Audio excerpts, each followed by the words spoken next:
Claro. Bien, ya se está grabando. Buenas tardes a todos los que estáis aquí.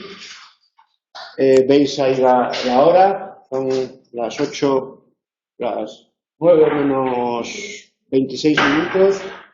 Voy a orientarlo hacia la pizarra y vamos a comenzar la segunda sesión de tutorías de comunicación oral y escrita en lengua española 1 del grado en estudios ingleses y comunicación oral y escrita en español 1 del grado en lengua y literatura españolas. Yo soy José Ramón Carriazo Ruiz y soy tutor de estas dos asignaturas, además de miembro del equipo docente de la asignatura del grado en estudios ingleses. Bien, la compañera que va a cambiar de sí. Hoy vamos a ver el tema 1. ¿Vale? Voy a procurar mantenerme aquí porque si me alejo mucho del micrófono se pierde el audio. He aprendido a subir las clases en YouTube y está en YouTube la clase. No sé si habéis podido ver la clase, pero ya está disponible. Estos son mis datos de presentación.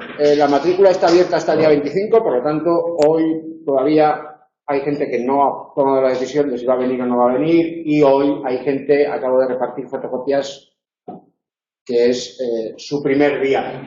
Estos son mis datos de contacto, los tenéis en las fotocopias.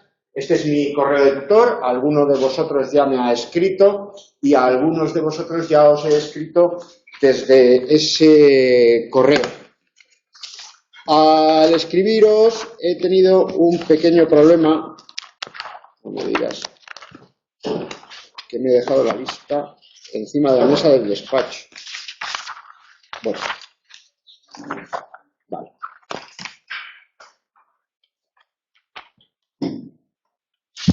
Había hecho una lista con vuestros correos electrónicos y 6 mensajes me han sido devueltos. Bien, porque yo no he entendido vuestra caligrafía y cuando he copiado el correo he cometido algún error, lo cual es peligroso porque si el profesor no entiende vuestra caligrafía, el examen es manuscrito. Entonces, aquellos que no han recibido el correo porque yo no he entendido su caligrafía pueden tener algún tipo de problema a la hora de hacer sus exámenes. O sea, que deberían mejorar su caligrafía. No vamos a hacer aquí cuadernos rubios, ¿eh? Cada uno sabe lo que le falta. Y bien, entonces voy a volver a pasar a los de aquí una hoja para que apuntéis vuestro nombre, apellidos otra vez y vuestro correo. Por favor, el correo de la UNED. El otro día hubo personas que me escribieron correos que no son correos de la UNED. Yo esos correos no los utilizo. Y estamos con correos de la UNED. ¿Por qué? Porque acostumbrarse primero a utilizar esos correos puede generaros problemas. ¿Problema? Pues que vuestros mensajes acaben en el buzón de spam. Entonces tenéis que utilizar un correo acabado en @alumno.uned.es. Porque esa extensión de correo os garantiza que ese correo nunca va a acabar en el... ¿Se supone? Sí. Se supone que lo tenemos, el correo corporativo de la UNED será con nuestro nombre de perfil, @. Sí, pero lo tenéis que activar. Sí, pero si activo siempre el nombre de usuario @. Exacto. @alumno.uned.es. Aquí tenéis, aquí identificamos a los compañeros que están... A Martínez 3601 @alumno, su correo es amartinez3601 @alumno.uned.es. Yo lo que me quiero asegurar es de que vosotros a lo largo de estas primeras semanas activéis ese correo y recibáis correos míos. Yo escribí el otro día un mensaje diciéndoos a todos, estas son las diapositivas ya corregidas, estas son las fotocopias, esta es la dirección de la grabación. Bien. Algunos de vosotros habréis recibido ese correo, esos lo habéis hecho bien, prueba superada. Bien, aquellos que pusisteis un correo @alumno.uned.es y no lo hayáis recibido es porque ha habido algún error, o bien yo al interpretar vuestra caligrafía, o vosotros al escribirlo. Y aquellos que me pusisteis un correo con una extensión diferente, @gmail, @hotmail, @yahoo, a esos ni siquiera os he mandado el correo. Es un toque de atención para que activéis y os aprendáis vuestro correo. Correo que vais a utilizar en los próximos años, si tenéis pensado proseguir vuestros estudios en la UNED, no os van a cambiar el correo. Es un pequeño esfuerzo que hacemos este primer mes de octubre, a ver si ya para la semana que viene todos tenemos el correo. Aquellos que estáis en casa, entonces le mandamos un correo para que lo guarde. Exacto, aquellos que estáis en casa, me mandáis un correo a esta dirección, coscarriazo@madrid.uned.es, a esa dirección, ¿de acuerdo? Y yo mañana os incluyo en la lista de distribución, que ya va a ser al final, a mediados de noviembre, ya esto estará superado y ya todos los viernes recibiréis un correo donde se os dirá, estas son las fotocopias, podéis tomar notas si queréis, cada uno puede hacer aquí lo que quiera, pero que sepáis que vais a recibir estas diapositivas al día siguiente, corregidas, y que estas diapositivas también os las podéis descargar si accedéis a la grabación. El viernes pasado tuve un problema con Java y no lo pude hacer, también el informático me lo solucionó, el mismo informático Carlos, al que desde aquí quiero mandar un cariñoso saludo y un agradecimiento, que me ha enseñado a subir las clases a YouTube, ¿vale? Luego, además, hay una cuenta de Twitter en la que, si queréis preguntar alguna duda, una alumna del año pasado me preguntaba una duda, ¿no? El maniático acosador de las luguesas llamaba desde Frankfurt. Me decía, esto está muy mal. Y le decía yo, no, maniático, se puede decir maniático o maníaco. Puede escribirse con acento o sin acento. Las dos son correctas. Y Frankfurt, se puede escribir Frankfurt sin acento o Frankfurt con acento en la A. Y resulta que su duda era por luguesas, porque decía que había que decirlo lucenses. Pero no, las señoritas y viudas de Lugo se les puede llamar lucenses o luguesas. Igual que a los de Santander se nos puede llamar santanderinos o santanderienses. O a los de Calahorra se les puede llamar calagurritanos o calahorranos.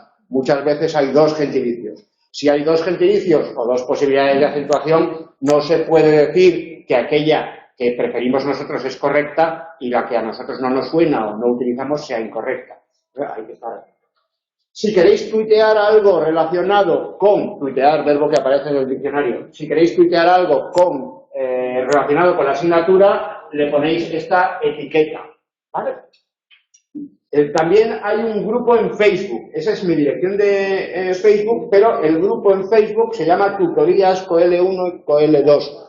Una compañera me ha escrito diciendo que no lo encontraba. Bien, vamos a lo mismo, esto es la universidad. Ha habido 8 personas que lo han encontrado, una persona que no. Como el otro día había un compañero que no oía y los demás sí. Bien, en ese caso, el problema lo tiene el que no lo encuentra, el que no oye.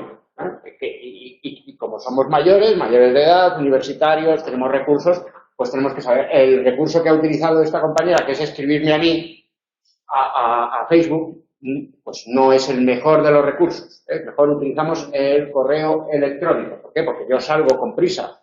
Hoy he salido a las 9 de la mañana en bicicleta de casa. Ahora vengo de la Fundación Ortega, en el metro así. He dejado al decano de la Facultad de Filosofía con la palabra en la boca, en fin. Por eso vengo vestido de matar.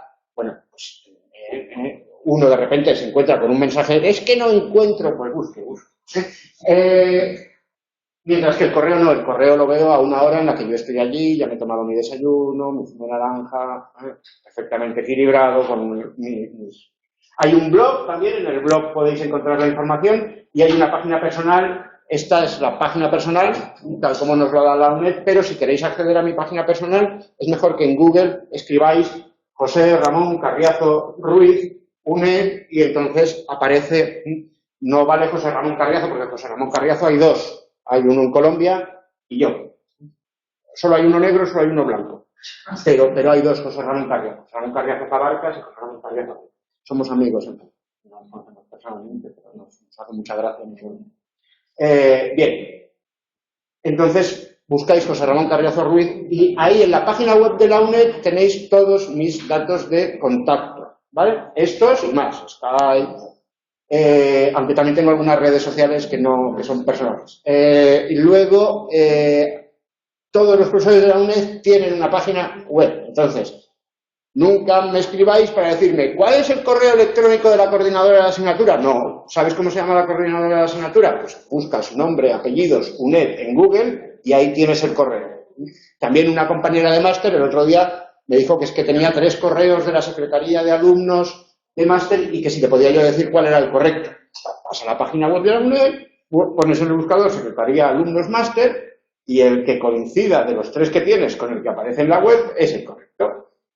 El profesor de universidad no soluciona problemas. Enseña métodos, habilidades y potencia capacidades que tienen los estudiantes de solucionar por sí mismo, porque si no tendríamos que tener un profesor de universidad siempre con nosotros, como los loros de los piratas, y no es el caso. Bien, antes de entrar con el tema 1, vamos a ver algunos asuntos. Por ejemplo, alumno de COE. ¿Ponemos algún asunto en especial para que nos identifique? Pues podéis poner correo electrónico, podéis poner alumno de COE 1, alumno de COEL 1, sí. Es mejor que los correos los enviéis siempre con un asunto, porque a mí me sirve de orientación. ¿Cómo accedemos a las grabaciones? Pues tenemos que ir a la plataforma AVI. También hay una aplicación móvil. El que utilice, que vea las clases en tableta o en el móvil, puede utilizar la aplicación móvil, pero este es el acceso web. Vamos a la plataforma AVI, tenemos que entrar con nuestro identificador de la UNED, es el mismo que utilizamos para consultar el correo o para entrar en la plataforma de la asignatura y llegamos a esta pantalla, ¿no? Aquí, en repositorio de contenidos digitales, podemos ir a Cadena Campus y en Cadena Campus buscamos Carriazo. Como José Ramón Carriazo, el de Colombia, es electricista, no tiene ningún material, no hay ningún problema, no hay más Carriazos. Si me apellidase Fernández, pues sería otra cuestión. Y si buscamos Carriazo, aparecen todas las grabaciones mías. Tenéis, por ejemplo, resolución, examen, comunicación oral y escrita en lengua española 1, es decir, tenéis las clases del año pasado. Si alguien quiere verlas, las puede ver. Pero yo recomiendo que veáis las de este año porque son algo diferentes. Aunque, por ejemplo, la resolución del examen, pues la podéis ver si tenéis tiempo. Y ahí tenéis del 15 del 10 de 2015 a las 20:34, 1 hora, 11 minutos y 10 segundos, que es la primera clase, y aparece la imagen aquí, y tenéis la grabación de audio, por si solo queréis escuchar el audio, el vídeo, 2 documentos, que son las diapositivas y las fotocopias, en fin, ahí tenéis todo el material. Por eso digo que podéis tomar notas si queréis, pero podéis recurrir a las grabaciones, igual que el profesor puede recurrir a las grabaciones. Si alguien de vosotros me dice en enero, ¿me vuelves a explicar lo de los prerromanos? Le digo, ¿te vuelves a ver la clase del 15 del 10 o del 22 del 10, del minuto 17 al minuto 23, y ahí sale lo de que Rafael Acarrá no es. Acceso a las grabaciones, bien, este es cuando entras, aquí estaríamos ya viendo la grabación, ¿vale? Bueno, otra vez. Aquí estaríamos viendo la grabación.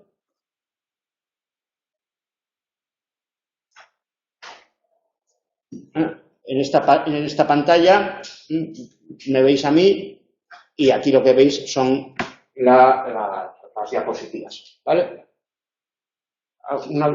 Un compañero se estaba estirando y me ha parecido que... ¿Cómo accedemos a los documentos? Pues acceso a los documentos en COEL 1. Ya sabéis que es diferente. COE, comunicación oral y escrita en español, grado en lengua y literatura españolas, comunicación oral y escrita en lengua española 1, grado en estudios ingleses. ¿De acuerdo? Accedemos a la página de COEL y aquí tenemos la guía de estudio, la guía 2, la tabla de contenidos, el tablón de noticias. El tablón de noticias pues es poco activo, pero por ejemplo cuando se publiquen las notas se publicarán en el tablón de noticias las indicaciones para hacer las reclamaciones y demás. Ya, los foros de debate, aquí tenéis que entrar porque ahí se pueden plantear dudas al equipo docente, también hay un foro de alumnos. Las tareas, en tareas lo vimos el otro día, ahí, de ahí nos descargaremos las preguntas de la prueba de evaluación a distancia o prueba de evaluación continua y ahí tenemos que entregar las respuestas y los exámenes de cursos anteriores que podéis utilizar para practicar. También hay exámenes en la página web de la UNED de Barbastro, ¿no? Repositorio de exámenes, ahí tenéis todo el historial de los exámenes de esta asignatura y de todas las asignaturas, ¿vale? Y luego tenéis herramientas útiles, ¿vale? Les recomendamos que antes de realizar consultas comprueben si la guía de estudio o el listado de preguntas frecuentes dan respuestas a sus dudas, ¿sí? Y luego herramientas útiles. Yo os recomiendo, si queréis, tenéis tiempo, que veáis una grabación de un programa de Radio 3 emitido el año pasado en noviembre, donde el profesor José Amenós y yo dábamos recomendaciones sobre el estudio de la asignatura, recomendaciones generales, ¿de acuerdo? El programa se emitió en noviembre del año pasado, pero ya sabéis que en Radio Nacional los programas quedan grabados y la UNED también tiene un repositorio de programas de radio, entonces os recomiendo que lo veáis, además es relativamente ameno y son 20 minutos y en 20 minutos se dan todos los consejos. Luego hay una rectificación de errata en el ejercicio 9 del tema 1 y modificaciones al tema 1 de introducción a la lengua española, que es lo que vamos a ver hoy, si nos da tiempo. ¿Vale? Entonces, esto es la plataforma, que es diferente a Inteca. Para entrar aquí tenemos que ir a www.uned.es y con nuestro identificador entrar y en la lista de nuestras asignaturas pulsar comunicación y entonces accedemos aquí. ¿Vale? Una pregunta. Sí, ¿Has utilizado la aplicación del móvil para sí, una clase ya? en la tableta la Sí, tengo. en la tableta. Sí. Es que me resulta bastante complejo, porque a la hora de buscar una clase, buscas la temática Sí. y aparecen 200.000 clases grabadas y claro, no sabes cuál es. Por eso os recomiendo que busquéis utilizando mi apellido, porque mi apellido... También sale junto a apellido. Sí. Si buscas Carriazo, porque si buscas comunicación oral, Claro. el compañero dice que al buscar un contenido digital, en la web pasa también, si buscas comunicación oral, comunicación escrita, grado en lengua, aparecen muchos. Por eso yo os recomendaba antes que utilicéis mi apellido, porque utilizando mi apellido aparecen solo, quiero decir, mi apellido es, como es raro, solo aparecen grabaciones. Y luego, yo tengo grabaciones de años anteriores, tengo grabaciones de máster, vosotros ya en las 41 mías, por la fecha, podéis identificar qué es lo que estáis buscando, ¿vale? De todas maneras, es verdad que el sistema de búsquedas de la aplicación es poco amigable. Y yo lo que hago es buscar en la web y luego cuando le das a reproducir, la tableta abre ella sola la aplicación. Pero eso, claro, depende. Eso lo hace el iPad. Eso no, por ejemplo, en el móvil no me pasa. Pero yo en el móvil la aplicación de ver clases la quité. En un arrechucho de estos de te falta espacio en el móvil. Dije lo de la UNED fuera, porque ver una clase en el móvil... No, yo ya me veo bastante ridículo en la pantallica esa, con que luego en el móvil, pues no. Alguna vez, pues con el hijo de un amigo mío de 6 años, coger el móvil y mira, ahí dando clase. Pero bueno, eso, para eso que la quité. Esta es la página de comunicación oral y escrita en español 1. Aquí estamos en el grado en lengua y literatura españolas. Veis que es diferente, aunque la distribución es parecida, ¿no? También hay una guía de estudio. Aquí, al tablón de anuncios lo llaman novedades, hay foros de debate, hay tareas, las tareas sirven para lo mismo, y hay documentos, ¿vale? Esos documentos además aparecen también aquí. Estos documentos, los del tema 1, son los que vamos a tratar de ver hoy si nos da tiempo. Español o castellano. En el foro de tutorías ya había alguien que preguntaba cuál es la diferencia entre español y castellano. El otro día ya lo explicamos. Hay un documento, son 3 páginas, lo he traído aquí, es este documento, ¿no? Fácil. Lo podéis imprimir o leer el PDF en una tableta. Y luego una lectura recomendada para el tema 1, recomendada porque son 77 páginas, que es el informe del Instituto Cervantes 2015. Recomendada quiere decir que no es obligatoria. De ahí, ¿qué es lo que se puede preguntar? El número de hispanohablantes. No el número no hay que aprenderse que España tiene 46.585.652 habitantes. No me lo he aprendido, me lo acabo de inventar. Pero vamos, que Colombia tiene 80.000 más. Lo que hay que saber es que México tiene más que Colombia, Colombia más que España, España más que Argentina, ¿no? Porque como se pregunta, es así. Trataremos de verlo hoy si nos da tiempo. ¿Cómo accedemos a las tutorías? Aquellos que sois el grupo de tutorías de Madrid, Centro, Madrid Gregorio Marañón, es decir, aquellos de vosotros que estáis viendo esta grabación y no pertenezcáis a este grupo de tutorías, no podéis acceder aquí. Aquí solamente puedo acceder yo y quien pertenezca al grupo de tutorías. Es decir, aquellos cuyo tutor sea José Ramón Carriazo Ruiz. Aparece correo electrónico carriazo@flop.uned.es. Ese es mi otro correo electrónico, que es mi correo electrónico como docente. Yo prefiero que me escribáis al correo de tutor, porque llevo un ritmo, pero bueno, también me podéis escribir a ese correo. Y aquí, en la parte derecha de la página, tengo yo foro y documentos. En documentos, si accedéis, vais a tener el enlace que os lleva a las grabaciones de las clases, las diapositivas comentadas en cada clase, identificadas con la fecha de la clase, y las fotocopias del primer día. Es decir, esas fotocopias que habéis recogido hoy, o que recogisteis el otro día, si las olvidáis, las podéis recuperar ahí, ¿vale? Y además tenéis un foro que es solo para nosotros. Entonces, en ese foro podéis también plantear dudas. No encuentro el grupo de Facebook, no me funcionan los documentos, no encuentro cualquier cosa. En ese foro se planteaba la duda cuál es la diferencia entre castellano y español. Como el estudiante de la UNED hace autoaprendizaje, hay gente que iba a adelantar, ¿no? Yo hoy he accedido al foro y había gente que estaba preguntando cosas que se iban a explicar hoy o que se habían explicado el día 15 pero que lo habían preguntado antes. Bueno, pues yo procuro responder, pero llegará un momento en el que si preguntáis cosas que sean, pues yo diré, en la clase del día 22 se explicó lo de los prerromanos, pero ahí también podéis ver el documento. Todo eso queda ahí para todo el curso. Es decir, en marzo, si en marzo en marzo ya no seré vuestro tutor, en marzo ya esta asignatura, pero vosotros podéis seguir accediendo ahí. Pero no preguntéis en ese foro porque yo ya me volveré a aparecer por ahí. La asignatura dura un cuatrimestre, las tutorías duran 4 meses. Y si me tengo que examinar en septiembre, bueno, se llama extraordinario precisamente por eso. Porque lo ordinario es que uno apruebe al final del cuatrimestre. Lo extraordinario es extraordinario. Vamos entonces con el tema 1. No sé si hay alguna duda más. Como sois de primero, para muchos de vosotros, la inmensa mayoría, es el primer contacto con la UNED, pues todavía la semana que viene haremos un poco de repaso de esto. Lo siento por los que vinisteis el jueves pasado, pero digamos que es una manera de aprender, repetir.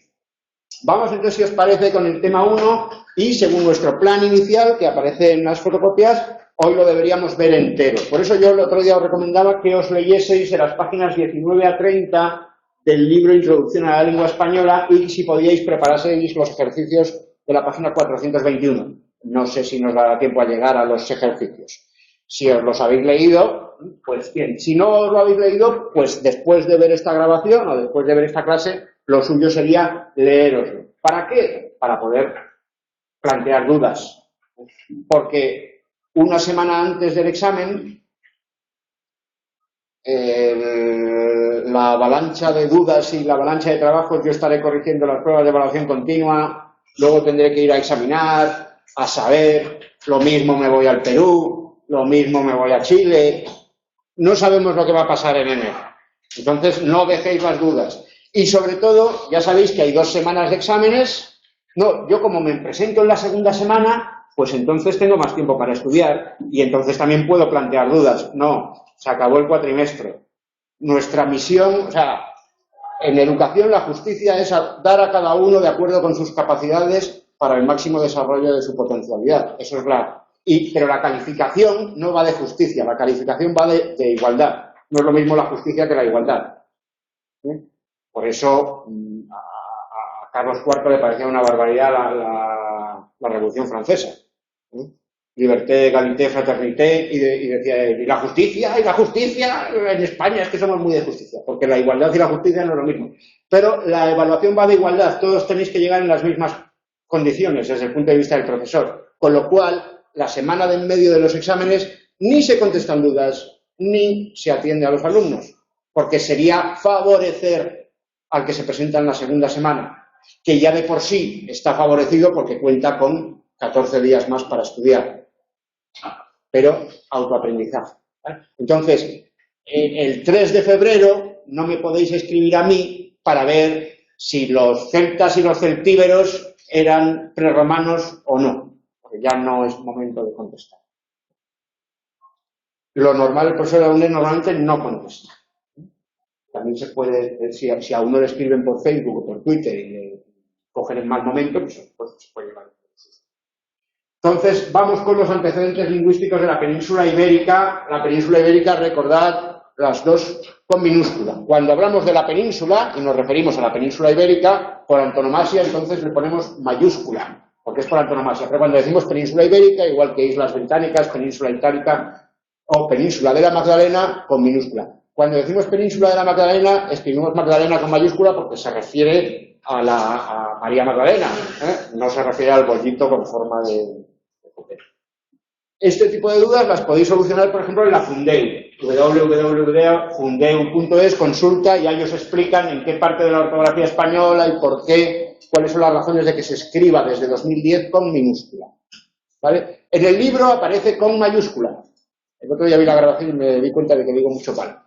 En el libro aparece con mayúscula. ¿Por qué? Porque el libro es de 2001 y sigue la ortografía vigente, que es la de 1999, cuando todavía se escribía con mayúscula. ¿Qué hay que hacer en el examen? En el examen hay que seguir la ortografía vigente. Hay que escribirlo con minúscula. Lo que pasa es que el equipo docente, a la hora de corregir, no os vamos a quitar puntuación por eso, porque sabemos que provoca dudas, ¿vale? Pero ajustaos, porque la diferencia entre sacar un 10 y sacar un 9,6, pues son estos detalles, ¿vale? Entonces, vamos con antecedentes Hispania prerromana, la romanización de Hispania de latín vulgar. Bueno, esa es la Hispania de Ptolomeo, que veis que se parece poco a la del telediario. Está mucho mejor descrita la costa mediterránea, hasta Cádiz, o incluso hasta San Vicente, y sin embargo el Cantábrico, bien. ¿A qué se debe eso? A que los romanos desembarcan en Ampurias en el 213, 219, nunca me acuerdo, antes de Cristo. Vienen a ayudar a los de Sagunto, que estaban atacados por los cartagineses, que en realidad eran españoles porque venían de Cartagonova.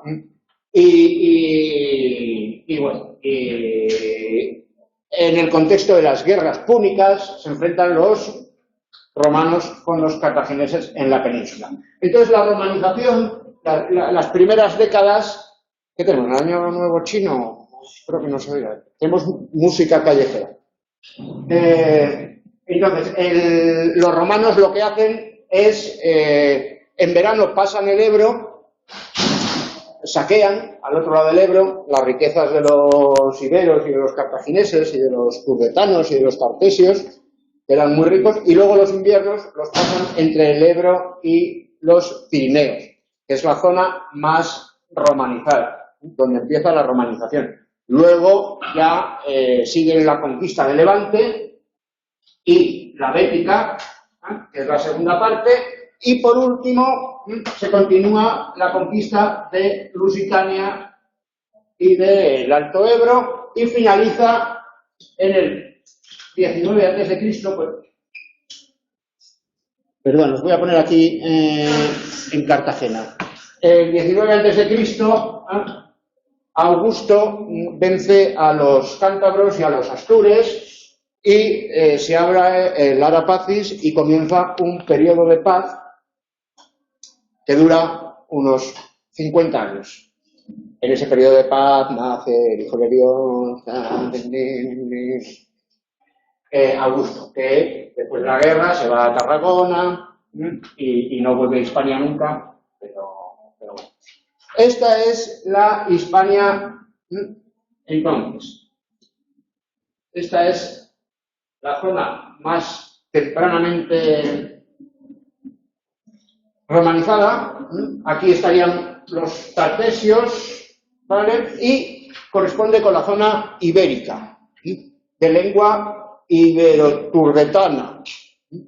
Serían prerromanos. Bueno, Ortega y Ginar de los Ríos discutían que si eran africanos o eran indoeuropeos.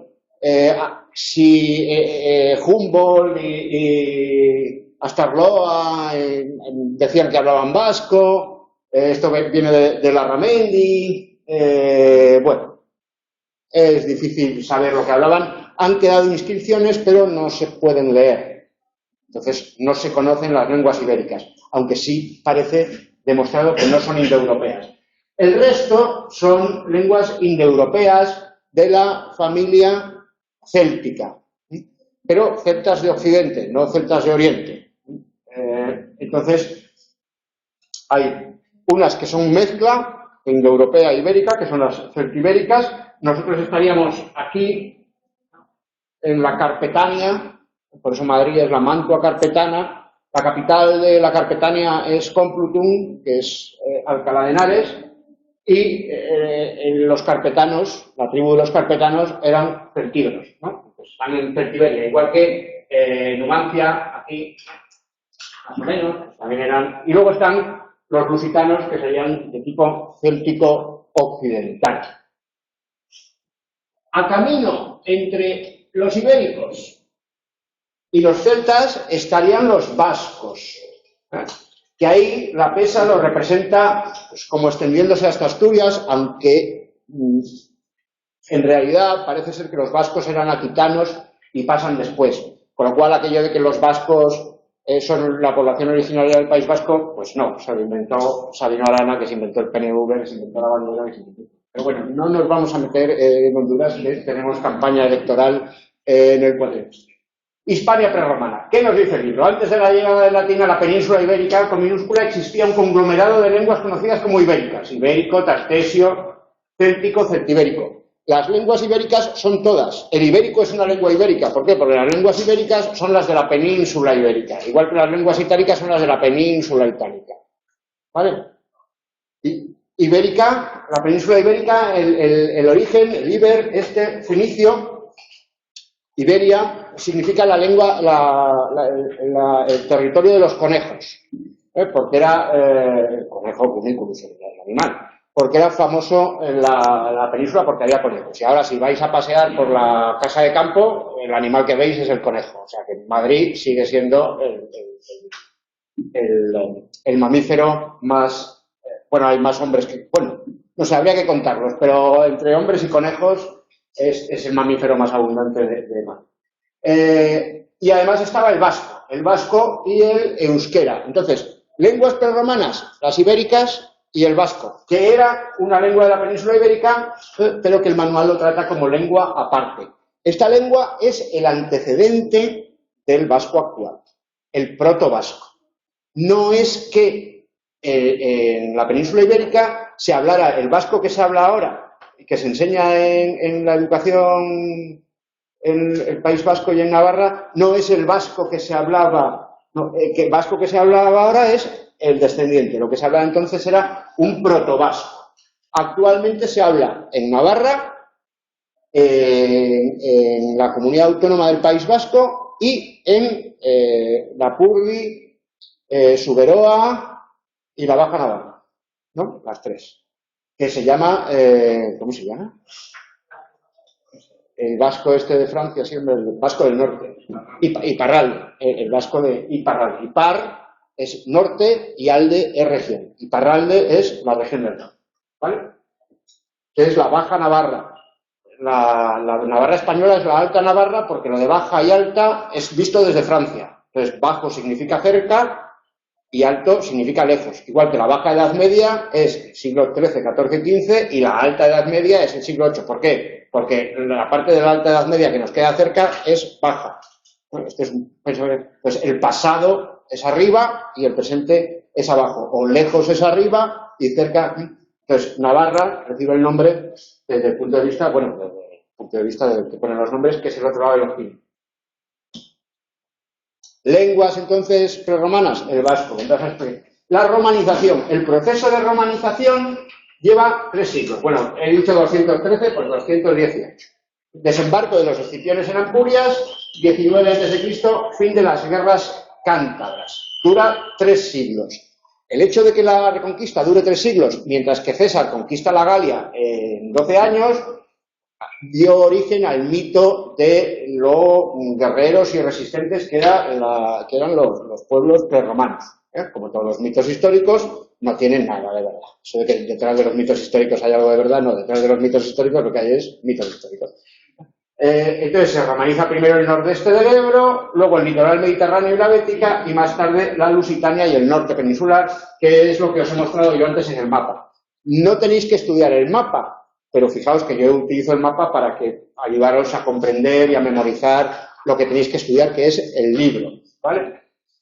Dentro de la romanización, el latín tiene, igual que el derecho, la música, aparte del latín, seguimos teniendo la ley de sucesiones, ¿no? que había un grupo en la Segunda República que la querían quitar y les echaron. Pues la ley de sucesiones viene de la romanización, porque el concepto de herencia y de propiedad también. No es que los prerromanos vivieran ahí en comunidades y que fueran algo así como de Podemos antes del tiempo. No, tampoco es eso, el buen salvaje o el buen primitivo también es otro mito histórico, pero no se conocía, no había escritura y por lo tanto no se sabe cómo funcionaba. Sin embargo, la romanización trajo el derecho y con ello el reconocimiento de la propiedad, la compraventa, la herencia y todo eso. Y el latín como instrumento expresivo de todo el occidente del Imperio Romano, no de todo el Imperio Romano, como sabéis, porque el oriente del Imperio Romano mantiene su mosaico lingüístico.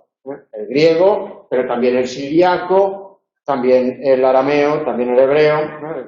Jesucristo hablaría arameo, porque era la lengua, y Jesucristo no era ciudadano romano, pero sí que vivió en los tiempos del Imperio Romano, pero no hablaba latín.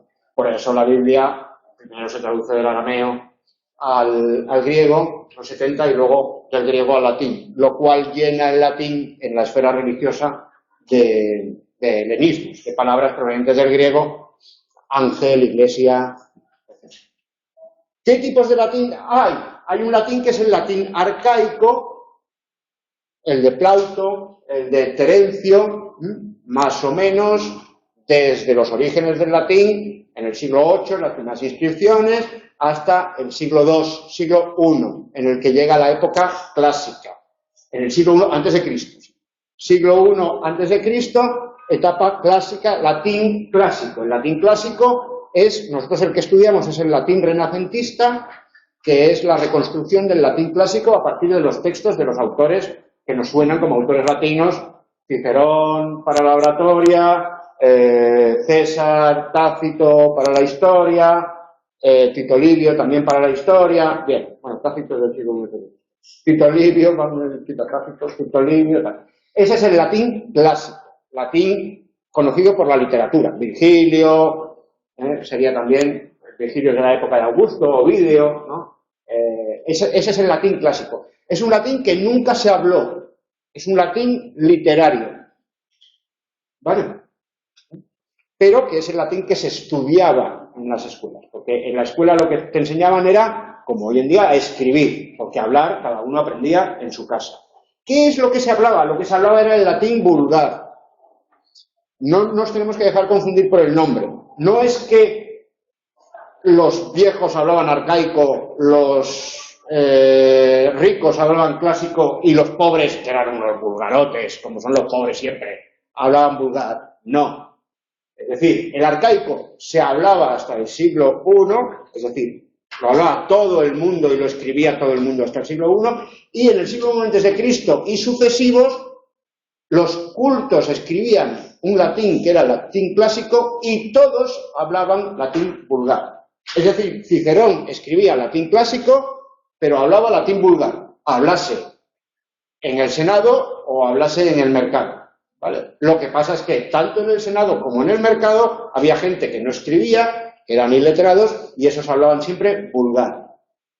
¿Por qué esta distinción es importante? Porque las lenguas romances, el español, el catalán, el gallego, el valenciano, son lenguas, y los dialectos históricos, el aragonés, el asturiano, proceden del latín búlgar, porque el latín que se trae a Hispania es el latín búlgar, aunque luego se instalan escuelas y se enseñaría el latín clásico, y San Isidoro de Sevilla escribía un latín que intentaba ser clásico, aunque se le escapaban ya algunos errores porque San Isidoro ya es del siglo VII, principios del VII. Entonces, es importante el latín vulgar. Tenemos el chat perdido, ya os siento a los de casa. Gracias. Entonces, el latín arcaico era hasta el siglo I, excluido el siglo I antes de Cristo. ¿Vale? El siglo I antes de Cristo ya es clásico, pero bueno, están las guerras de Silla, digamos que lo clásico es alrededor del año 0, año que no existe, porque el año 0 es la ausencia de año, igual que el centímetro 0, ¿vale? O el kilómetro 0, vais a la Puerta del Sol, ahí está el kilómetro 0, pero ahí no cabe un kilómetro, porque es la ausencia el 0 es la ausencia de cosas. Los romanos no conocían el 0 es un invento árabe, para los romanos no existía el 0, por eso no tenían álgebra. Bueno, entonces, esos son los antecedentes, latín vulgar y latín hispánico. El latín vulgar es el que llega a la península. ¿Cómo los romanos llegan en el 218 a.C.?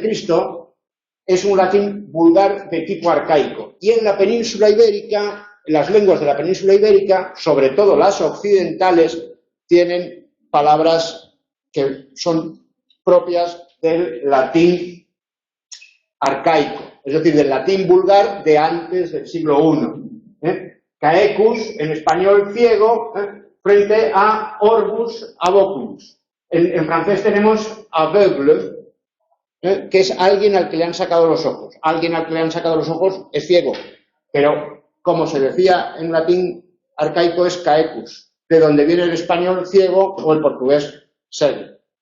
¿Vale? En español tenemos comparare, y de ahí tenemos comprar, porque nosotros... vea, compare y se encuentra algo mejor. Para comprar, un romano hispánico necesita comparar, a ver, no vaya a ser que lo tengan más barato en la FENAC y esté comprando aquí en el MediaMarkt, perdón por la publicidad.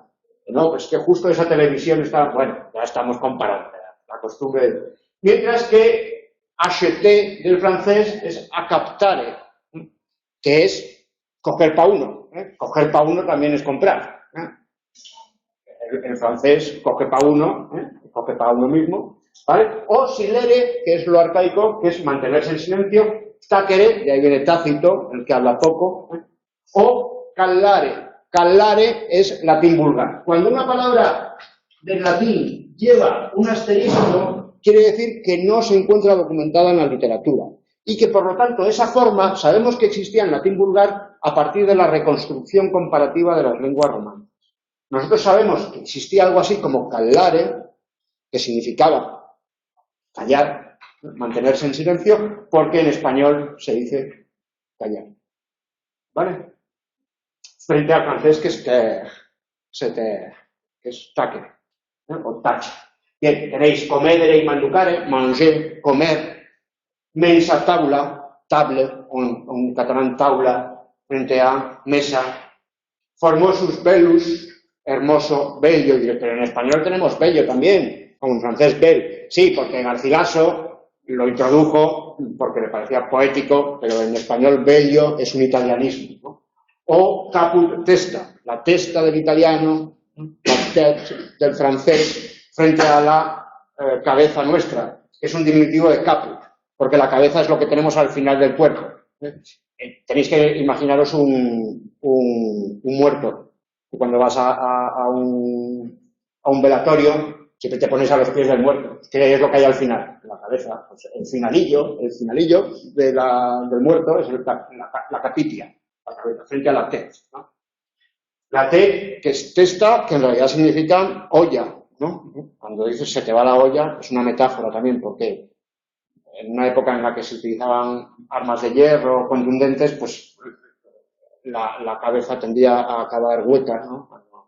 El hombro y épaule, la espátula, nosotros decimos también espátula, pero como el hueso, ¿no? Frente al húmerus, el hombro. O arena frente a sable, ¿no? hervir frente a bullir.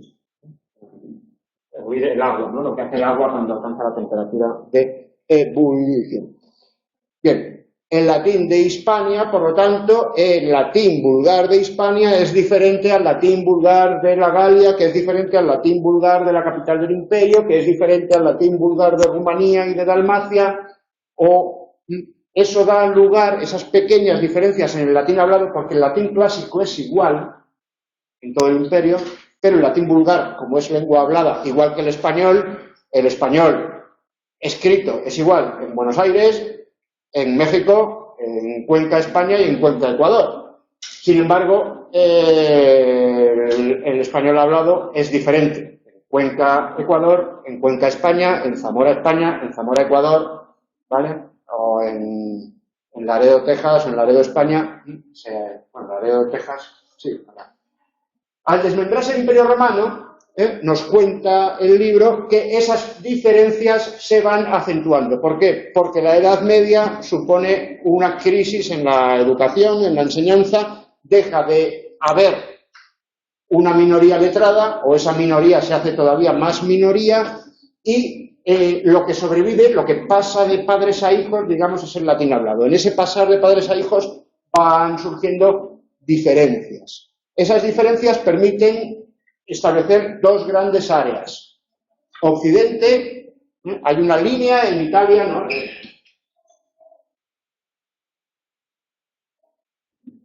Bueno, me ha salido la Calabria muy pequeña y la Puglia muy grande, ¿no? Está como al revés. Entonces, esto es Roma, aquí está la Spezia, aquí está Rimini, ahí hay una raya, pues de la raya la Spezia Rimini hasta el Cabo San Vicente es Occidente, y de la Spezia Rimini hasta el Mar Negro es Oriente. Entonces tendríamos el rumano, el dálmata. Lo que pasa es que el dálmata se dejó de hablar en 1898, cuando se murió la última hablante en la isla de Belga, y ahora el dálmata, Dalmacia salva serbo-croata, ¿no? Porque Dalmacia es donde están los pobres sirios ahí pasando frío, eso es Dalmacia. Entonces, el sur de Italia, Rumanía, sería Oriente, Galia, la Italia transalpina, o sea, la Italia continental, y Hispania sería Occidente, ¿vale? El apartamiento geográfico de la península ibérica respecto del centro del imperio fue la causa de que su latín evolucionase más lentamente. En el latín hispánico se conservan palabras arcaicas, caecus, frente a Begle, ¿no? Y al mismo tiempo se incorporan neologismos y permite la entrada a usos propios que nada tenían que ver con el latín clásico. Página 23 del libro. Si lo leéis detenidamente es contradictorio, porque se conservan arcaísmos y al mismo tiempo hay neologismos. Bueno, veis un poco cómo el mito, la historia, la manera de contar las cosas y cómo las cosas sucedieron, sí, tuvo alguna relación, pero bueno, lo importante es que en caso de que se pregunte esto, tenéis que contestar de acuerdo con el libro, ¿no? Porque además la autora del libro es la coordinadora del equipo docente de comunicación oral y escrita en lengua española 1, así que ya se lo sabe muy bien porque lo ha escrito. Esto tiene que ver con una teoría de ondas, ¿no? Según la cual los neologismos surgen en el centro del imperio y se van extendiendo en forma de ondas. Entonces, primero al queso se le decía Cassius, Caisus, y de ahí viene queso, de ahí viene caso, de ahí viene cacho, pero luego hubo una innovación. Entonces, como para hacer el queso se le metía en un instrumento de madera que se llamaba formaticus, para darle la forma redonda, lo que sería la quesera más o menos, o en español se dice espremijo, bueno, no sé exactamente espremijo. Del nombre formaticus apareció formaggio, fromage, frumaggio, y formaggia. Bien, pues se supone que cuando se hundió el Imperio Romano, esa moda no había llegado a las zonas más... Y resulta que en español, en portugués, y en rumano, y en el sur de Italia, bueno, y Cerdeña, se conserva la forma antigua. ¿Veis? Entonces, pero no siempre es así. Tenéis el caso de Tet, ¿no? La olla, Capitia, Cap. Rumanía y España y Portugal juntos. Y eso explica también que muchas veces haya diferencias entre el catalán, que es una lengua romance de la península ibérica, y el español y el portugués, y que el catalán se agrupe con la familia galo-románica. Pero hay otras veces que no, porque el sur de Italia y Francia coinciden en accaparare, acheter, accattare, mientras que el centro del imperio, comprare y comprar. Y aquí el catalán sí que se agrupa con el catalán, con el castellano y con el portugués, comprar. Y a su vez coincide con el rumano. Es decir, esa afirmación del libro, que es contradictoria, pues es contradictoria porque la propia historia de las lenguas romances es contradictoria y según cojamos unos ejemplos u otros ejemplos, ¿vale? ¿Qué ocurre tras la caída del Imperio Romano? Esto se preguntó en el examen el año pasado y escribía una compañera, se descubre América y el español se convierte en una lengua internacional. Y decía yo, sí, claro.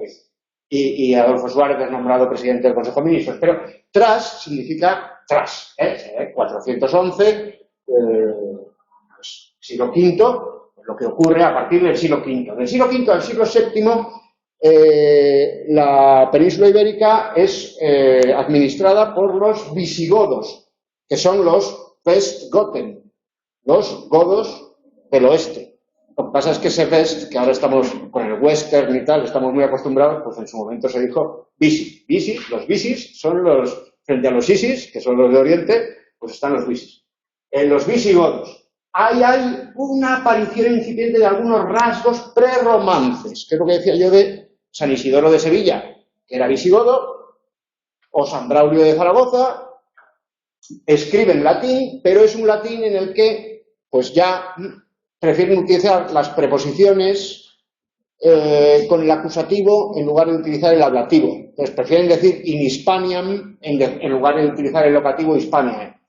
Ese in Hispaniam es lo que utilizamos nosotros ahora cuando decimos en España, porque ya no tenemos el ablativo, ya no tenemos el dativo, ya no tenemos vocativo, ¿vale? La ruina del sistema casual, o sea, la desaparición del sistema casual, ya se puede rastrear en los escritos de los visigodos. Pero los visigodos escriben en latín. De hecho, cuando llegan a Hispania, es porque los francos les echan de Francia, que es donde ellos querían estar. Al fin y al cabo, todo el que ha venido a España es porque le han echado del resto del continente, ¿no? Es el final del continente. Ya se pueden rastrear, pero estos son rasgos prerromances o proto-romances. Es decir, estamos antes del romano. En el 711, como el rey Rodrigo era un fornicador y un sinvergüenza, Dios lo maldijo y vinieron los árabes. Este también es un mito de la historia de España, no sé yo, pero ahí está la leyenda de la cava, lo podéis leer, ¿no? En el 711, el rey Rodrigo, que no se sabe ni dónde está enterrado ni nada, es el último rey visigodo. Y del 711 al 717, frente a los 200 años de resistencia a los romanos, hay 6 años de resistencia a los árabes, con lo cual la contradicción entre si los habitantes de la península ibérica se resisten tanto a los invasores, ¿qué les dieron los árabes, que eran pocos además? Y árabes casi ninguno, porque árabes eran solo la élite. En realidad, la mayoría eran bereberes, que ni siquiera hablaban árabe, que hablaban bereber. Bien.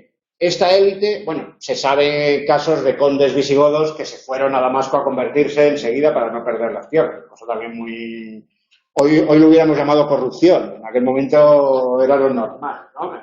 Entonces, en lugar de irte a Ginebra a guardar el dinero, pues te ibas a Damasco, que es la Suiza del momento. Pero vamos, el conde Casio, conde de Arnedo, fue de los que hay una trilogía de novelas muy interesante contando la historia. Que luego los Casios, que se pasaron a llamar Banu Casi, los hijos de Casio, en árabe, claro, le tradujeron el apellido, eso pasa mucho ahora también en muchas provincias, que te traduces el apellido y ya eres de toda la vida de esa provincia, aunque te parece peruano. Pues este Banu Casi luego fue un Banu Casi, bisnieto suyo, fue padre de un rey de Navarra. Por lo cual hay cristianos viejísimos todos por parte de madre, pero por parte de padre. Lo importante siempre es la madre, que es donde va la mitocondria y donde va la cosa. el español como lengua romance. ¿Cuándo surge el romance primitivo? En el siglo XI, alrededor del año 1000. Se ha celebrado 2 veces el centenario, el milenario de la lengua española.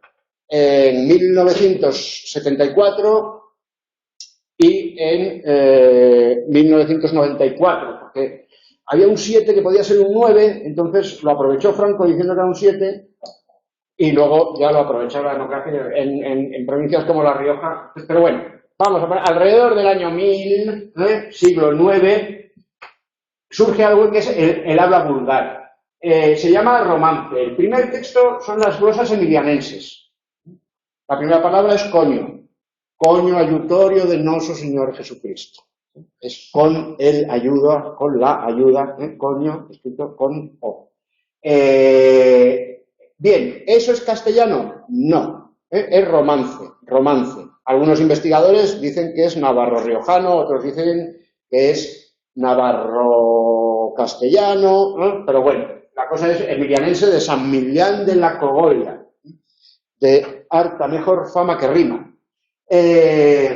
Y luego las glosas silenses, que son un poco posteriores, ¿vale? Las glosas emilianenses serían de finales del siglo X y las glosas silenses de principios del siglo XI. Aquí tenéis cono, pero sería coño, cono ayutorio de nuestro dueño, dueño Cristo, dueño Salvatore, cual dueño tiene, tena honore, cual dueño tiene, te la mandazione, con el Padre, con el Espíritu Santo, con los séculos de los séculos. Se me ha olvidado la glosa, qué pena. En los séculos de los séculos. Fácanos Deus, omnipotes, tal servicio pere, que delante de la sua face gaudioso sellamos. Amén. Que nos haga Dios Todopoderoso tal servicio que delante de su cara acabemos felices. Vamos. Bien, con repeticiones, dueño, dueño Cristo, dueño Salvatore, esa repetición dueño, dueño, es como ahora cuando decimos este café está caliente, caliente, muy caliente. Así se hace el superlativo en euskera, repitiendo el adjetivo. Entonces, hondo, para decir que algo es muy bueno, se puede decir hondo, hondo, o se puede decir oso hondo, ¿vale? Pues esto es dueño, dueño es, como quien dice, santísimo, santísimo Cristo, o sea, santo, santo.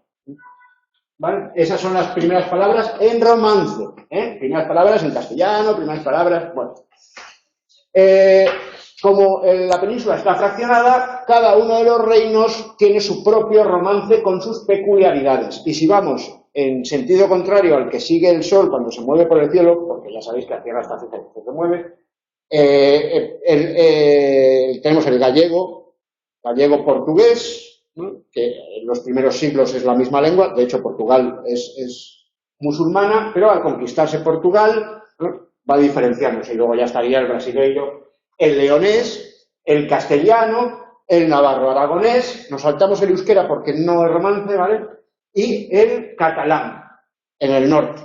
Cada reino o cada condado, cada territorio tiene sus peculiaridades. Y en el sur estarían los dialectos mozárabes, que son aquellos hablados por los cristianos que viven en territorios administrados por árabes, por musulmanes. Ya ves que musulmán es religión y árabe es étnico, ¿vale? Aunque en España, ya sabéis, poquitos árabes, muchos bereberes, Tarik, o sea, los dos capitanes de la invasión son Tarik, de donde viene Tarifa, ¿no? Que se supone que Tarifa es donde puso el pie Tarik por primera vez, y Tarik venía con el Moro Muza. El Moro Muza se le llama en la historiografía el Moro Muza porque no era árabe, era moro, era bereber, y por lo tanto no hablaba árabe. El castellano alcanzó un temprano cultivo literario, los poemas de los condes castellanos que se guardan, se conocen por las crónicas, y los poemas de los infantes de Lara. Da la casualidad de que los infantes de Lara y su ayo, Nuño Salido, están enterrados en San Millán de la Cogolla. Si vais allí podéis ver los cuerpos. No así las cabezas estaban en Córdoba, expuestas allí hasta que fue su madre, bueno, eso va el romance. Vamos, no hay película gore que se pueda acercar ni siquiera a la cantidad de sangre y venganza que hay en los infantes de Lara.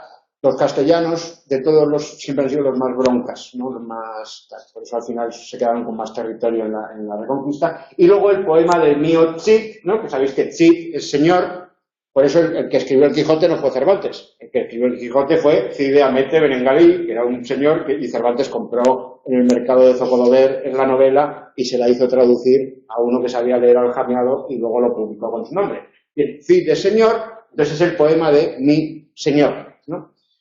En euskera. En euskera no, en vasco también. Lo que es euskera es anaya, ¿no? Cuando mi Cid dice mi anay, Alvar Fáñez. Anay es hermano, ¿no? Mi Anay. Pues Alvar Fáñez le daba tratamiento en árabe y el Cid le daba tratamiento en vasco, y de ese batiburrillo de árabe, vasco y latín, pues surge el castellano, que surge aquí. Podía haber nacido en Bilbao, como Cristo, pero Cristo fue a nacer en Belén, pues el castellano nació a escasos kilómetros alrededor de Oña. Aquí estaba la frontera, y ahí siguen enterrados los señores condes de Castilla. Y de ahí se conquista Burgos, se conquista Nájera, ¿no? En el siglo X, y va avanzando la Reconquista. Nos ponemos ya en el siglo XV, para no vamos a contar toda la Reconquista. A finales del siglo XV se produce la unificación de las coronas de Castilla y Aragón y la conquista del reino nazarí de Granada. El cardenal Cisneros y Fernando el Católico incorporaron la Alta Navarra. La Baja Navarra es Francia, ¿vale? La Alta Navarra. Fijaos cómo es el libro, cómo hila fino. El reino nazarí de Granada se conquista, pero Navarra se incorpora. Para que no haya el PNV que conquista. Al final del proceso histórico llamado Reconquista. La muerte del último rey de Aragón, y el libro también, el último rey de Aragón. Bueno. La incapacidad de la reina Juana, la loca, la incapacidad por no decir locura, porque bueno, se le murió el marido, pues estaba jugando a la pelota y bebió agua fría y le dio un paradís y se dedicó a pasear el cadáver por toda el reino. Bueno, la última reina de Castilla, coronación del emperador Carlos V, como hay una serie en la televisión, ¿os sabéis? ¿No? Primero de ese nombre y quinto de Alemania, una misma corona. Tras la abdicación del emperador, Felipe se hace cargo de los reinos hispánicos y los recién incorporados territorios de ultramar. 1580 se incorpora a Portugal hasta 1640. El conde duque tenía pocos soldados y había rebelión en Cataluña y rebelión en Portugal, y dijo, venga, todos a Cataluña y pasamos de Portugal.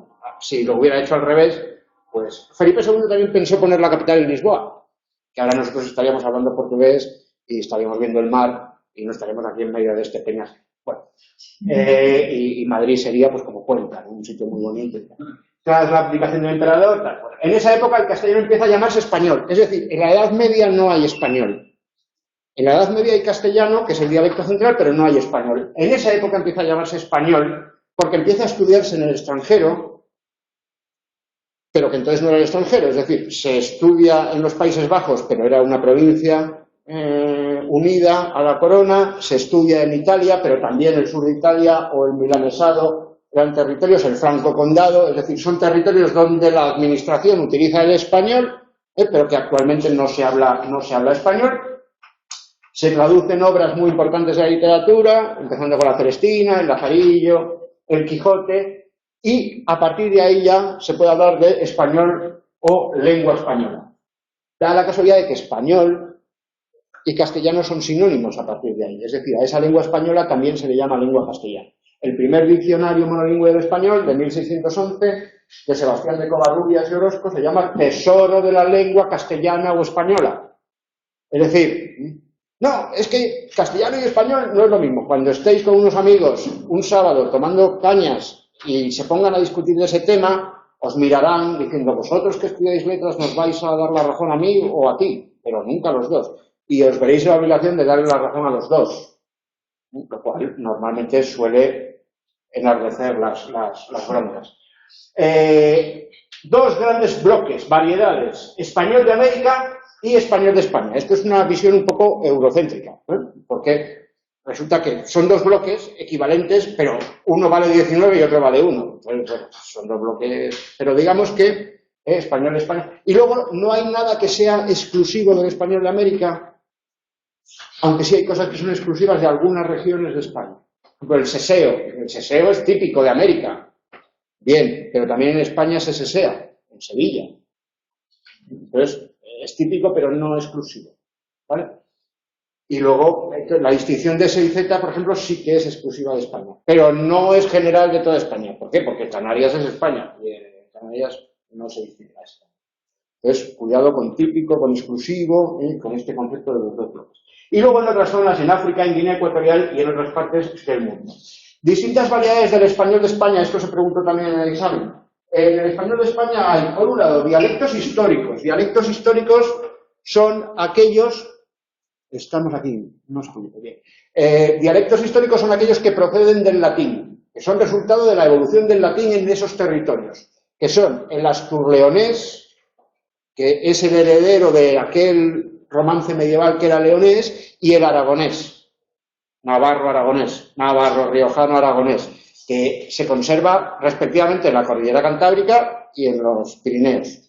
¿Vale? Esos son dialectos históricos. En cierta manera, el castellano, dialecto medieval, evolución del latín en la zona central, también era un dialecto, sería un dialecto histórico del español. ¿Qué pasa? Que no se conserva un dialecto castellano, porque el dialecto castellano se funde, digamos, con la lengua española.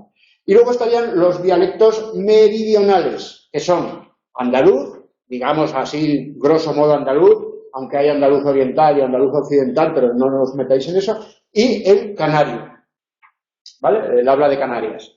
Y luego estarían los dialectos de transición. Hay un dialecto de transición occidental, entre el leonés y el andaluz, que es el extremeño, y un dialecto oriental, entre el aragonés y el andaluz oriental, que es el murciano. ¿Vale? Esas son las variedades del español en España. Además hay que añadir el español hablado en zonas bilingües. El español hablado en Galicia, español en contacto con el gallego, el español hablado en Cataluña, español en contacto y el español hablado en el País Vasco, que es el español en contacto con el euskera. ¿Vale? Esas serían variedades del español de España. Luego, además existen, además del español, otras lenguas. El gallego, el euskera, el gallego se habla en Galicia, el euskera se habla en Navarra, exceptuada la Ribera, y en el País Vasco, además de en Francia, y el catalán, además de en el Rosellón, que es Francia, se habla en Cataluña, en Valencia y en Baleares, aunque se distinguen dialectos, el dialecto balear, que es un dialecto del catalán, y el dialecto del valenciano, y el dialecto meridional o valenciano, que se habla en gran parte de la Comunidad Valenciana, no en toda, que es un dialecto meridional del catalán, pero que el Estatuto de Autonomía de la Comunidad Valenciana llama lengua. Pero desde el punto de vista lingüístico es un dialecto, es comprensible. El año pasado, justo en la clase de lengua y literatura, sí. Vimos que está considerado políticamente un idioma sí, para que políticamente. para que no haya confrontaciones entre, digamos, catalanes y valencianos. O para que las haya. Estas cosas de lengua es el ejemplo que os ponía yo de dos están discutiendo. Siempre es o para darle la razón a uno, el que se la quitas al otro, o para dársela a los dos, ninguno contento, o para quitársela a los dos, este no es lingüista ni es nada, este es un estado. Entonces, para evitar el expansionismo, el concepto de països catalans, lo cierto desde el punto de vista lingüístico es que en catalán se dice salida, sortida, y en valenciano se dice eixida. Hay diferencias, sí. Pero en América se dice carro y en España se dice coche, y por eso no decimos que el español de América es un idioma diferente. O sea que puede haber diferencias, no hay sonoras en valenciano, son todas sordas. En fin, hay diferencias. Pero si tú sabes catalán, entiendes a un valenciano. Y lo de sortida y eixida yo lo sé por ir por la autopista, ¿no? Porque cuando pasas de Tarragona a Castellón, de repente ya la A7 no es sortida 23, sino eixida 24. Por eso lo sabes, ¿no? Pero bueno, pero es una cuestión, como dice el compañero, política. Él dice que para evitar confrontación, y como toda cosa de política, puede ser para evitarla cuando hay que evitarla o para provocarla cuando haya que provocarla. En América hay rasgos propios de cada región. En cada país hay diferencias. En Ecuador hay un español andino y hay un español costeño. En Argentina hay un español porteño y hay un español pampeano. Bien, entonces el español de América es diferente al español de Europa, pero no es homogéneo. ¿Vale? ¿Qué es lo único homogéneo? El seseo. Hablaremos del seseo en el tema 5. Aunque hay una teoría por ahí que dice que el seseo es un chibolé, tal, pero bueno, esto se cuenta en los bares. No está confirmada la teoría, estamos trabajando en ella. En Guinea Ecuatorial se incorpora a España en el siglo XIX por unos tratados franceses con Francia, y se mantiene con España hasta 1969. Se prohíbe durante la dictadura de Macías hasta el 79 la lengua. Si buscáis en la televisión aventuras televisivas en Guinea, se cuenta cuando en 1969 se inauguró la televisión en Guinea, que fueron unos de Radiotelevisión Española con Ibai Franco, pero al final Franco estaba muy mayor y fue Fraga a inaugurarlo, y sale Fraga allí inaugurando la televisión. Bueno, aquello acabó con tiros, tuvieron que ir a buscarlos en el ejército porque estaba la cosa muy mala en Guinea y tuvieron que dejar los equipos y allí estuvieron sin funcionar. Y ahí se cuenta muy bien lo que es la descolonización. En Guinea se hablaban lenguas de tipo bantú y lenguas de tipo... ¿Cómo se llaman los de la isla? Los del bantú son los continentes...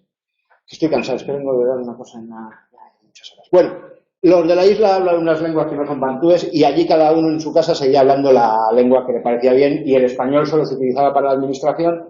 Macías lo cambió por el inglés y en la isla de Bioko se habla un criollo, es decir, una lengua mezclada que se llama pichingis, que es mezcla de español y de... En Filipinas, también, son muchas islas, se descubren en la época de Felipe, cuando Felipe era príncipe, Felipe II, y se le llaman el nombre, primero se descubrieron las Carolinas por Carlos y luego las Filipinas. Son muchas islas, cada isla tiene su propia lengua, luego están los sangleys que conservan la lengua china, luego se habla también árabe como lengua ceremonial en las islas. En fin, el español se utilizó para la administración, pero la población nunca llegó a hablar español. Luego, cuando se pierde la guerra, la Constitución se redacta en inglés, se redacta en Washington y se manda ya redactada, y se reconoce como lengua oficial el filipino junto al inglés. El filipino en realidad es un criollo también, que es el chabacano, que es de la isla de Cebú, y es una lengua. Es filipino porque en la lengua de la isla de Cebú no existe la F. Entonces, en lugar de filipino, ellos en lugar de F les suena como una P. Igual que en euskera no existe la F y por eso Fernando Barrena se llama Fernando cuando está en Burgos, pero cuando está en Vitoria se llama Fernando. Bien, a lo largo del siglo XX se ha ido imponiendo el inglés y nada, a ver ahora con esto de que está el premio Nobel con la Preisler, a lo mejor se vuelve a poner de moda el español, pero sería una novedad y no entraría en el temario porque es cosa muy grande. Abarca Norteamérica, Centroamérica y toda Sudamérica excepto Brasil y las Guayanas. En los Estados Unidos hay que distinguir las zonas donde es lengua originaria, que es Florida, Texas, Nuevo México, Arizona y California. Ahí es donde está el romance, ¿no? El romancero de españoles y comanches, es un octosílabo perfecto. Y luego las zonas donde el español ha llegado por emigración, pues Nueva York, si habéis visto el musical, estoy muy cansado. Bueno, dejamos musicales. Entonces, en Estados Unidos hay zonas donde el español es hablantes. País donde el español es lengua oficial. Datos 2015. Cifras tomadas de... esto es las cifras de COELE, ¿vale? Las cifras del grado en estudios ingleses son estas. Son más actualizadas las... países donde el español es lengua oficial. Estas otras cifras del informe 2015 están tomadas del documento, el de 77 páginas que tienen los de lengua española y literatura, lengua y literatura españolas. Ese es el informe 2015 de Cervantes. Esas cifras están más actualizadas que las de inglés, que son de 2010. ¿Vale? Entonces, México, 121, Colombia, 48, España, 46, Argentina, 42. España baja, Argentina sube en algún momento, y luego han cambiado Ecuador y Guatemala. Antes Guatemala tenía menos, antes Guatemala tenía más, Ecuador menos, en 2013 estoy hablando, y ha cambiado Cuba y República Dominicana, pero bueno, más o menos ahí veis, ¿no? Pum, pum, pum, pum. Guinea Ecuatorial, 757, que sería los de menos. Y luego las cifras de 2013, tenéis también las de 2015, pero no las he actualizado porque no hay mucha variedad, de otros sitios donde el español no es lengua oficial, ¿no? Y donde más se destaca son los 46 millones de Estados Unidos. Es decir, en Estados Unidos hay más hablantes de español que en España, según las cifras del informe de institución, ¿vale? O sea que cuidado con eso. Luego, hay que distinguir el grupo de dominio nativo, el grupo de competencia limitada, en fin. Llegamos hasta la diapositiva 38, nos quedarían dos, español o castellano, es el documento que os he enseñado, y los ejercicios. Por favor, haced los ejercicios y si tenéis alguna duda, el próximo día os resuelvo las dudas, ¿vale? Pero se trata de hacer estudio y trabajar con estos documentos. Muchas gracias a todos, me despido que nos echan ya. En el examen pondríamos las fechas actualizadas, eso es. Pero no es importante la cantidad, ¿de acuerdo? Es importante tener una idea global aproximada, como se dice en Amanece, que no es poco. Bueno, corto. Chicota. Muchas gracias. Bueno, es que veo que tú das mucha información.